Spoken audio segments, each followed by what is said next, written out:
which we have agreed. And you think you have to want more than you need.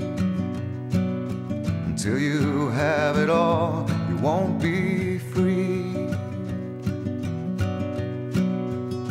Society, you're a crazy breed. I hope you're not lonely without me.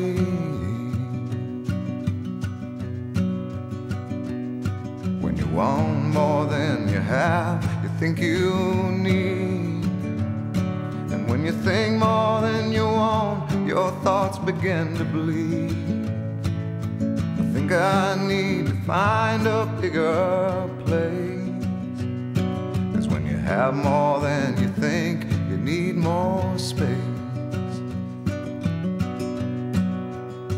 Society, you're a crazy breed. I hope you're not lonely without me. Society, crazy indeed. I hope you're not lonely without me.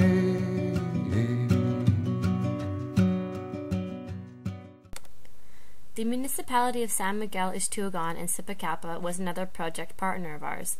These communities that we visited are being negatively affected by the Canadian gold mining company Goldcorp. 1996 was the first exploration by Goldcorp, and 1998 marked deep mineral extraction. In 2005, Goldcorp started the most environmentally destructive form of mining, open-pit mining. The concentration of gold in this land is not significantly high. It is simply that it is so cheap to extract in relation to Canadian standards. This Canadian mining project does not follow the standards that it would in Canada. There is virtually no environmental responsibility. In the San Miguel region, Goldcorp had no consultation with the people of San Miguel to ask if this is what they actually wanted with their land. Goldcorp has physically removed people from their homes, using threats, intimidation, and physical violence. Goldcorp will tell you that there is no research that directly links the mine to what we saw and heard from the people. While in the region, we met with many local community members who shared their stories, realities, concerns, and injustices with us. We were told firsthand of wells going completely dry that have provided water for generations. There is now irregular coloration of rivers, which the residents believe is the cyanide from the mine. As mentioned before, this form of mining uses massive amounts of water. The mine uses more than 250,000 liters of water per day in comparison to the 20 to 30 liters the average Indigenous farmer uses. For this reason, the wells and rivers are drying up, and farmers can no longer grow crops that once thrived. Their animals are dying at an increased rate than ever seen before. The mine has caused extreme deforestation, which you can see from these pictures. We also saw cracked, falling apart houses that is due to the blasting from the mine. The health effects that we saw in these mining-affected communities firsthand included patchy hair loss, reoccurring serious skin lesions causing extreme discomfort. These were mostly in the children and in the elderly. We also saw and heard about respiratory conditions, extreme anxiety, which is caused from a lack of health care, constant fear, intimidation, uncertainty, and increased surveillance from the mine. Here we met with this young mother. She is a local school teacher and informed us that 15 of the 20 students in her class are totally covered in skin lesions similar to the one covering her son.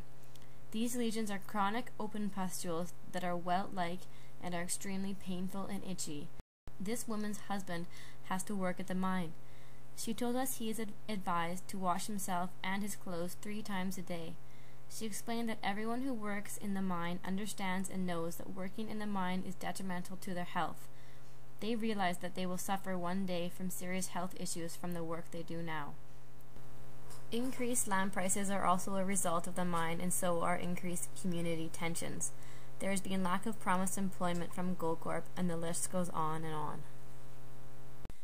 We were shocked, horrified, and ashamed to learn that we as Canadians benefit from this mine and many more like it. We learned that the Canadian pension plan has millions of dollars invested in Goldcorp. A devastating take-home message for us was that in the long term, local people are left with long-term contamination and a destroyed environment, while North Americans count our paychecks and stock earnings without ever paying the consequences for the destruction that we are profiting from. It hit us very hard that all this destruction of the land and of lives is only for gold and is totally based on greed. The mayor of Sipikapa said to us, "We just don't get it. We just simply don't need any more gold."